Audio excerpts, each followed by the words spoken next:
اب بہت سارے اسکولوں کو ویسے بھی پنجاب میں پرائیویٹائز کیا جا رہا ہے. اس سے آپ اندازہ لگا سکتے ہیں کہ تعلیم کا کیا معیار ہے. اچھا یہ صرف پنجاب کی حد تک نہیں، آپ سندھ میں چلے جائیں، خیبر پختونخوا میں چلے جائیں، بلوچستان میں چلے جائیں، بہت ساری جگہوں پہ آپ جائیں گے تو آپ کو تعلیم کی یہی حالت نظر آئے گی. جو سرکاری اسکول ہیں وہاں پہ برے حالات ہیں. اور اسی وجہ سے جب عمران خان نے کہا تھا کہ ایک جو ہے کریکلم ہوگا، ایک ہی سلیبس ہوگا، اس کے اوپر کچھ لوگوں کو بڑی تکلیف ہوئی تھی. تو وہ بنیادی مقصد یہی تھا کہ بھائی ہر کسی کو سب کچھ پڑھایا جائے. یہ نہیں کہ جو امیروں کے بچے ہیں وہ پرائیویٹ سکولز میں جاتے ہیں ان کو سب کچھ پڑھایا جاتا ہے، لیکن جو عام سرکاری سکول ہیں ان کے اندر کچھ نہیں ہوتا. اب جو یہ سرکاری سکول ہیں ان میں بھی قائد اعظم اور علامہ اقبال کے حوالے سے تو پڑھایا تو جاتا ہے، لیکن آپ اس سے اندازہ لگا لیں کہ ایک بچے نے 6 سال سکول میں گزار لیے، وہ 6ویں جماعت تک تقریباً پہنچ جائے اور اس کو یہی نہ پتا ہو کہ قائد اعظم کون ہے اور علامہ اقبال کون ہے. اور دوسری طرف کہا جا رہا ہے کہ جناب یہاں پہ تو انقلاب آ گیا تعلیم کے اندر، یہ ہو گیا، گڈ گورننس ہو گئی، ایسا ہو گیا ویسا ہو گیا. اچھا یہ وہ صوبہ ہے جہاں پہ بتایا جاتا ہے کہ جی 1 کروڑ بچہ سکول سے باہر ہے. جو بچے سکول کے اندر ہیں ان کی کیا حالت ہے وہ پھر نیوز نے پوری دنیا کے سامنے رکھ دی. اچھا اگلی جو خبر ہے وہ نادیہ خان صاحبہ کے حوالے سے جو آپ سے شیئر کرنی ہے. نادیہ خان آپ کو پتہ ہے، نادیہ خٹک وہ بڑی درینہ کارکن ہے پاکستان تحریک انصاف کی. عمران خان صاحب کے جلسوں میں وہ ہر جگہ پہ آپ کو نظر آتی ہیں، خان صاحب کی بہنوں کے ساتھ وہ ہر جگہ پہ آپ کو نظر آتی ہیں. کہیں پہ آپ کو کوئی بھی تحریک انصاف والا نظر نہ آ رہا ہو تو پھر بھی نادیہ خٹک آپ کو وہاں پہ نظر آئے گی. تو اس وجہ سے لوگ ان کی رسپیکٹ بھی کرتے ہیں، ان کی جماعت کے لوگ. لیکن جس قسم کا سلوک ان کے ساتھ کیا گیا خیبر پختونخوا ہاؤس کے اندر، جب وہ علیمہ خان صاحبہ کے پیچھے کھڑی تھی، ان کو دھکے مار کے وہاں سے ہٹایا گیا اور اپنی جماعت کے ایک معزز وکیل کی جانب سے وہ جو رویہ تھا وہ نامناسب تھا. اس کی وجہ سے سوشل میڈیا پر کافی زیادہ تنقید ہوئی اور اسی وجہ سے پھر سلمان اکرم راجہ صاحب نادیہ خٹک کے گھر گئے، ان سے ملے اور میرے خیال میں بنیادی طور پہ یہ پیغام دینا تھا کہ جو آپ کے ساتھ ہوا وہ مناسب نہیں تھا، زیادتی ہوئی اور ہم آپ کے ساتھ ہیں. میرے خیال میں جماعت کے اندر یہ رویہ پیدا کرنے کی ضرورت ہے کہ خواتین کے ساتھ احترام سے پیش آئیں. اور پیچھے کھڑے ہونے کا یقیناً شوق ہوتا ہے، ہر کسی کو شوق ہوتا ہے کہ ہم عمران خان صاحب کے پیچھے کھڑے ہوں. ایون کہ جب ان کی حکومت تھی اس وقت بھی بڑے امپورٹنٹ لوگ ان کے کہتے ہوتے تھے کہ جی عمران خان کی کہیں پہ بھی تصویر اگر چھپے تو کوشش کریں کہ ساتھ پیچھے میں کھڑا ہوں. تو عمران خان کے ساتھ یقیناً لوگوں کو تصویر کھنچوانے کا شوق ہوتا ہے، اور یہاں پہ بھی خان صاحب کی بہنوں کے ساتھ لیڈرشپ کے ساتھ تصویر کھنچوانے کا شوق تو ہوگا. لیکن یہ نہیں ہو سکتا کہ ایک بندہ پہلے ہی کھڑا ہوا ہے اور آ کے آپ اس کو جو ہے وہ دھکے دے کے اس طرح ہٹائیں. پر میرے خیال میں راجہ صاحب نے ایک اچھا سٹیپ اٹھایا ہے اور نادیہ خٹک کو وہ ملنے گئے ہیں اور ایک واضح پیغام دیا ہے کہ جو ان کے ساتھ سلوک کیا گیا وہ مناسب نہیں تھا. اچھا کل پارلیمانی کمیٹی جو ہے پاکستان تحریک انصاف کی، ان کا تقریباً 8 گھنٹے لمبا اجلاس ہوا اور اسی دوران خبریں آنا شروع ہو گئیں کہ جی وہاں پہ اندر بات چیت چل رہی ہے، کمیٹیوں میں واپس جانا ہے. میں نے یہ چیز ایک دفعہ شاید پہلے بھی آپ سے شیئر کی تھی کہ زمین آسمان ایک ہو سکتا ہے. اس وقت تحریک انصاف کمیٹیوں میں واپس نہیں جا سکتی، وہ عمران خان صاحب کا فیصلہ ہے. لیکن باہر اس طرح کا بیانیہ بنانے کی کوشش کی گئی، میڈیا کے اندر اس طرح کی خبریں اڑانے کی کوشش کی گئی اور مختلف ذرائع کے ذریعے اس طرح کی چیزیں آگے پیچھے ہم سوشل میڈیا پہ ادھر ادھر دیکھتے رہے. لیکن شاید خٹک صاحب نے جناب اس میٹنگ کے بعد کہا کہ 8 گھنٹے تک جاری رہنے والی جو پارلیمانی کمیٹی کی میٹنگ کا 1 پوائنٹ ایجنڈا تھا کہ عمران خان کو کیسے رہا کروانا ہے، کس طرح ان کا علاج کروانا ہے اور فیملی کی ملاقات کروانی ہے. اسٹینڈنگ کمیٹی سے مستعفی ہونے کا فیصلہ لیڈر عمران خان کا تھا اور وہ آخری تھا. آج کی میٹنگ میں یہ معاملہ موضوع بحث تھا ہی نہیں. تو ایسی تو کوئی بات ہی نہیں ہوئی کہ جی کمیٹیز میں واپس جانا ہے. کچھ لوگ یہ کہتے ہیں کہ جی یہ پارلیمنٹ کے اندر ہیں تو ان کو کمیٹیز کے اندر واپس چلے جانا چاہیے، اپنا کردار ادا کرنا چاہیے. بھائی کون سا کردار ادا کر رہی ہیں کمیٹیز، کون سا ایسا کام کر رہی ہیں جس میں جا کے یہ کوئی بہت زبردست کردار ادا کر سکتے ہیں؟ کتنا عرصہ آپ نے دیکھا کہ اپوزیشن لیڈر کی تعیناتی نہیں ہوئی، نوٹیفیکیشن نہیں ہوا، باقی جو سارے معاملات ہیں وہ بھی آپ کے سامنے ہیں. تو میرے خیال میں اسی لیے پھر فیصلہ کیا گیا کہ خام خواہ ان کمیٹیوں کا حصہ بننے کی کیا ضرورت ہے. کچھ لوگ یہ رائے رکھتے ہیں کہ نہیں جی بننا چاہیے، اس میں آپ اپنا امپورٹنٹ کردار ادا کر سکتے ہیں. لیکن کمیٹی تب ہی اپنا کردار ادا کر سکتی ہے جب پارلیمنٹ اپنا کردار ادا کر رہی ہو، جب جمہوریت اپنا کردار ادا کر رہی ہو، جب ووٹ اپنا کردار ادا کر رہا ہو. آپ یہ جو آئسولیشن کے اندر یوٹوپیا بنانے والی باتیں کرتے ہیں نا کچھ ہمارے دانشور دوست، صحافی اور دیگر سیاستدان دوست، ایسے نہیں ہوتا. آپ آئسولیشن میں یوٹوپیا نہیں کریٹ کر سکتے کہ بھائی اس چیز پہ بھی سوالیہ نشان ہے، اس چیز پہ بھی سوالیہ نشان ہے، مینڈیٹ کے اوپر بھی کوشچن ہے، یہاں پہ بھی چیز جو ہے وہ زیر بحث ہے، اور پارلیمنٹ کے اندر جو کچھ ہو رہا ہے وہ بھی چیزیں زیر بحث ہیں، اس طرح ترمیم ہو رہی ہے، اس طرح ترمیم ہو رہی ہے، بہت ساری تنقید چل رہی ہے، لیکن اسی پارلیمنٹ کے اندر جو کمیٹیاں ہیں وہ بڑا کوئی زبردست کام کر رہی ہوں گی نہیں. آپ ٹوٹیلٹی میں چیزوں کو دیکھتے ہیں، جب نظام پورا چل رہا ہوگا اس میں ووٹ بھی کام کرتا ہے، اس میں پارلیمنٹ بھی کام کرتی ہے، اس میں کمیٹی بھی کام کرتی ہے، اور یقیناً ان کی امپورٹنس سے آپ انکار نہیں کر سکتے. لیکن اس وقت اور اتنی زیادہ بحث چل رہی ہے پورے نظام بہت ساری چیزوں کے حوالے سے کہ اس میں جو پارلیمانی کمیٹی ہے وہ تو ایک بڑا ٹریویل قسم کا ایشو ہے، اس میں ہونا یا نہ ہونا اس وقت میٹر نہیں کرتا. دوسری جانب شیر افضل مروت صاحب نے رٹ دائر کر دی ہے، پٹیشن دائر کر دی ہے، درخواست دائر کر دی ہے آئینی عدالت میں کہ علی امین گنڈا پور صاحب کو ان کے عہدے پر ایک طرح سے بحال کیا جائے، اور جس طریقے سے انہوں سے استعفیٰ لیا گیا اور جس طرح کہا گیا کہ جناب وہ استعفیٰ دیں، اور اس میں جو عمران خان صاحب کا کردار تھا اور یہ اور وہ ساری چیزوں کو انہوں نے اس کا ایک طرح سے مدعا بنایا ہے اور کہا ہے کہ علی امین صاحب کو ان کے عہدے کے اوپر بحال کیا جائے. اگر ویسا ہوتا ہے تو تحریک انصاف والے کہہ رہے ہیں کہ جناب علی امین صاحب دوبارہ مستعفی ہو جائیں گے اور ہم سہیل آفریدی کو پھر وزیر اعلیٰ بنوا لیں گے. لیکن علی امین گنڈا پور صاحب نے کل اس کے اوپر ایک بیان جاری کیا کہ میں نے اپنے لیڈر عمران خان کے حکم کے مطابق بلا کسی تاخیر کے اپنی وزارت اعلیٰ کے استعفے کی ہدایت پر عمل درآمد کروا کر اپنا فرض ادا کیا. اچھا، ویسے پٹیشن بھی یہی ہے کہ ایک سزا یافتہ بندے کے کہنے کے اوپر آپ نے کیسے استعفیٰ دے دیا.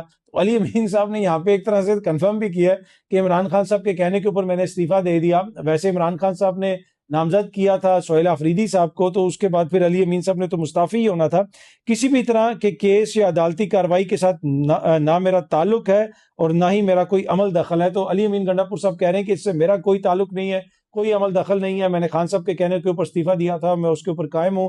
جب علی امین صاحب کے استعفے کی بات آ رہی تھی تو بہت سارے لوگ کہتے تھے، ٹی وی پہ بیٹھ کے کہتے تھے 25 بندے ادھر چلے جائیں گے، علی امین نے فارورڈ بلاک بنا لیا. میں نے اس وقت بھی کہا تھا کہ علی امین پی ٹی آئی کا حصہ ہے، عمران خان کے ساتھ ہے، جس دن عمران خان اس کو کہے گا وہ چلا جائے گا. ہو سکتا ہے کچھ چیزوں کے معاملے میں علی امین صاحب یہ سمجھتے ہوں کہ میں ایسے معاملہ حل کر لوں گا، ویسے معاملہ حل کر لوں گا، ہو سکتا ہے کہ ہم اس سے اگری نہ کریں، لیکن یہ کہنا کہ علی امین عمران خان کا غدار ہے، یہ بات مناسب نہیں ہے.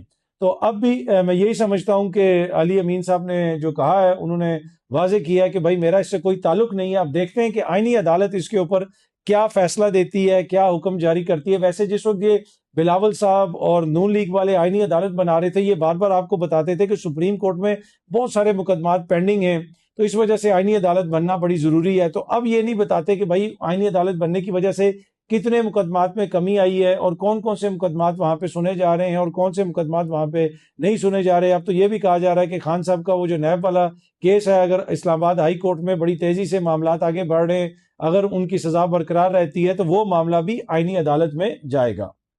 اچھا جی، یہ سامنے آپ دیکھ سکتے ہیں، سنو نیوز رپورٹ کر رہا ہے کہ مومنہ اقبال اور ثاقب چدر کا تعلق کتنا پرانا، لیگی ایم پی اے سے کتنے کروڑ لیے، تصویر کا دوسرا رخ کیا. اب یہ جو ان کے وکیل ہیں میاں علی اشفاق صاحب، جو ثاقب چدر صاحب کے وکیل ہیں، انہوں نے میڈیا سے بات کرتے ہوئے کہا ہے کہ ثاقب چدر کا اور مومنہ اقبال جو اداکار ہیں ان کا مبینہ طور پہ کافی عرصے سے تعلق ہے، بڑا قریبی تعلق ہے، کافی تحفے تحائف دیے گئے، کافی کچھ ان کی جانب سے دیا گیا. وہ 1 کروڑ نہیں، 2 کروڑ نہیں، 6 کروڑ نہیں. تو انہوں نے کہا کہ کئی کروڑ کے تحفے اور چیزیں جو ہیں مومنہ اقبال کو مبینہ طور پہ دی گئی ہیں ثاقب چدر صاحب کی جانب سے. تو کافی زیادہ انہوں نے انکشافات کیے، میاں علی اشفاق صاحب نے مبینہ انکشافات. اس کو نیو نیوز بھی رپورٹ کر رہا ہے، اس کو سنو نیوز بھی رپورٹ کر رہا ہے، اس کو دیگر میڈیا نے بھی رپورٹ کیا. وہاں پہ علی اشفاق صاحب نے میڈیا سے بات کرتے ہوئے کہا کہ ثاقب چدر کا مومنہ اقبال کے ساتھ 5 سال تک بہت گہرا رابطہ اور واسطہ رہا، آن لائن نہیں بلکہ آمنے سامنے بیٹھ کر انتہائی قریبی نوعیت کا تھا. درخواست گزار سے یہ سوال پوچھیں کہ انہوں نے نہ ختم ہونے والے معاشی فائدے جو ہیں وہ حاصل کیے ہیں تو وہ اس کے بدلے ثاقب چدر کو کیا فائدے دے رہی تھیں، جس کے بدلے ان سے 4-5 کروڑ نہیں بلکہ اس سے دگنی یا تگنی رقم لی جا رہی تھی. تو وہ کہہ رہے ہیں کہ جناب جب ان سے پوچھا گیا کہ یہ کیا معاملہ ہو رہا ہے، کیا چکر ہے، تو انہوں نے کہا جی یہ آپ اداکارہ سے جا کے پوچھیں، مومنہ اقبال صاحبہ سے پوچھیں کہ وہ ثاقب چدر سے مبینہ طور پہ تحفے کیوں لے رہے تھے. دوسری جانب جو مومنہ اقبال صاحب کے وکیل ہیں ان کا بھی میں ایک بیان دیکھ رہا تھا، جو وہاں پہ انہوں نے میڈیا سے بات کی کہ جب ایک خاتون نے منع کر دیا، نہ کا مطلب نہ ہوتا ہے. اب آبویسلی اس کیس کی تحقیقات ہوں گی تو پتہ چلے گا. ثاقب چدر صاحب جو ہیں یہ نون لیگ کے ایم پی ہیں، یہ سامنے آپ دیکھ سکتے ہیں، پارلیمنٹ کے اندر بھی ان کی تصویر، یہ مریم بی بی کے ساتھ کھڑے ہیں اور کوئی ڈیزائنر انہوں نے ایک جیکٹ پہنی ہوئی ہے اور اس کے اوپر اتنے زیادہ لوگو ڈیزائنر بنے ہوئے، مطلب کہ وہ ایک ہے، یہ ایک ڈیزائنر برانڈ ہے، تو اتنے زیادہ اس کے اوپر ہیں، تو وہ یقیناً بڑا اچھا ان کا ٹیسٹ ہے، آپ کو پتہ ہی ہے۔ یقیناً ان کے حلقے میں تو عوام بہت خوشحال ہوگی، تو اسی طرح یہ انہوں نے وہ جو ہے ان کی نمائندگی جو ہے وہ ڈیزائنر ایک جیکٹ پہن کے کر رہے ہیں۔ ویسے ہم نے برطانیہ سے یہ نظام لیا، آپ کسی بھی یورپی ملک میں چلے جائیں نا جہاں کے یہ سارے ڈیزائن ہیں، وہاں پہ کوئی ایم این اے، کوئی ایم پی اے، یعنی جو ان کا رکن پارلیمنٹ ہے، وہ سوچ بھی نہیں سکتا کہ وہ اس قسم کی جو چیز پہن کے جو ہے پارلیمنٹ کے اندر جائے گا۔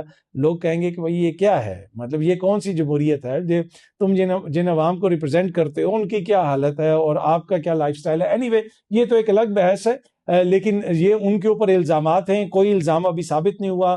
مومنہ صاحبہ جو ہیں، مومنہ اقبال صاحبہ ہیں، یقیناً اوبیسلی انہوں نے بھی الزام لگائے ہیں اور وہ چاہتی ہیں کہ اس معاملے کی تحقیقات ہوں، تو اب موزز جو ادارہ تحقیقات کر رہا ہے تو تبھی چیزیں آگے پتہ چلیں گی۔ اور انہوں نے ایک سوشل میڈیا پوسٹ کی تھی اور اس کے بعد یہ معاملہ اٹھا۔ پہلے وہ یہ بتا رہی تھیں کہ وہ درخواستیں دیتی رہیں لیکن ان کا معاملہ اس طرح نہیں سنا جا رہا تھا، تو اب جب وہ معاملہ سوشل میڈیا پہ آیا، لوگوں نے اس کے اوپر بات چیت کرنا شروع کی، انہوں نے ایک سوشل میڈیا پوسٹ کی، تو اس کے بعد چیزیں تھوڑی سی تیز ہوئی ہیں۔ تو ابھی تو فی الحال ہم اس کو رپورٹ ہی کر سکتے ہیں، جس طرح آپ کہہ سکتے ہیں کنٹمپریری رپورٹنگ ہوتی ہے جو دنیا میں آپ کسی جگہ بھی کر سکتے ہیں۔ اس کی کیا آؤٹ کم ہے، کون قصوروار ہے کون نہیں ہے، یہ تو جناب جب قانونی عمل آگے چلے گا تو اس کے بعد ہی پتہ چلے گا۔ لیکن نون لیگ کے جو ایم پی ہیں ثاقب چڈڑ صاحب، ان پہ بڑے سنگین قسم کے الزام لگائے گئے ہیں مومنہ اقبال صاحبہ کی جانب سے، اور وہ آگے سے اپنا جو دفاع کر رہے ہیں، وہ کروڑوں روپے دینے کی بات کر رہے ہیں اپنے وکیل کے تھرو۔ تو وہ کروڑوں روپے کیوں دے رہے تھے؟ ویسے میرا یہ کیس سے تو نہیں، علیحدہ اس سے ایک میرا کامنٹ ہے کہ اگر آپ نے کسی کو تحفہ دیا ہے، وہ 2 کروڑ کا ہو یا 2 روپے کا ہو، تو پھر آپ نے دے دیا ہے، پھر اس کو واپس مانگنے کی کیا ضرورت ہے؟ تو یا وہ کیوں دیا ہے، تو اس کی کیا وجہ ہے؟ پر اینی وہ بحث تو چلتی رہے گی۔ لیکن یہ کیس بھی آج کل سوشل میڈیا پہ کافی زیادہ رپورٹ ہو رہا ہے اور بہت زیادہ اس کے اوپر بحث وغیرہ بھی ہو رہی ہے، اور بہت سارے دوست یہ کوشچن کر رہے تھے، تو اس کے اوپر بس ہم اتنی بات کریں گے۔ اگر کیس آگے چلتا ہے تو جو بھی ان کے وکلا وغیرہ بیانات وغیرہ جاری کریں گے تو ہم کوشش کریں گے کہ وہ بھی آپ کے ساتھ شیئر کر دیں جس طرح کنٹمپریری رپورٹنگ ہوتی ہے۔ اچھا جی، یہ سامنے آپ دیکھ سکتے ہیں، اے ایف پی اس کو رپورٹ کر رہا ہے جناب۔ یہ ایک بھینس ہے اور بنیادی طور پہ وہ جسے آپ کہتے ہیں نا کہ اس کا کلر ایسا ہے کہ اس کے بلونڈ بال ہیں، اور کلر بھی ایسا ہے کہ وہ سفید فام قسم کی بھینس لگتی ہے، اور اس کا نام ادھر ڈونلڈ ٹرمپ رکھا گیا، اور یہ قربانی کے لیے کسی نے لی ہے۔ بھینسا ہے بلکہ یہ ایک نا، میرے خیال میں if I'm not mistaken، تو یہ جو بھینسا ہے بڑا خوبصورت ہے، اس کے بال بھی بڑے خوبصورت ہیں اور اس کا نام ٹرمپ رکھا گیا ہے۔ پر مسئلہ یہ ہے کہ ٹرمپ کو قربان کرنے کی اس طرح بات کی جا رہی ہے، تو یہ کوئی مناسب ہے یا نہیں ہے وہ ایک علیحدہ بات ہے۔ لیکن جناب اس بھینسے کی خوبصورتی کے چرچے ہیں، بنگلہ دیش میں لوگ آ رہے ہیں، اس کے ساتھ تصاویر کھینچ رہے ہیں، اس کا ہیئر سٹائل بڑا پیارا ہے اور بڑی محبت سے یقیناً جنہوں نے قربانی کرنی ہوگی انہوں نے لیا ہوگا۔ لیکن میری اس میں اتنی ہے تھوڑی سی گزارش ہے کہ جس طریقے سے جانوروں کو ٹرانسپورٹ کیا جاتا ہے اور جو کچھ بھی ہوتا ہے اس میں تھوڑا سا ان کی جو ویلفیئر ہے اس کا خیال رکھا جائے۔ بہت جلدی آپ سب دوستوں سے دوبارہ ملاقات ہوگی۔ Thank you very much.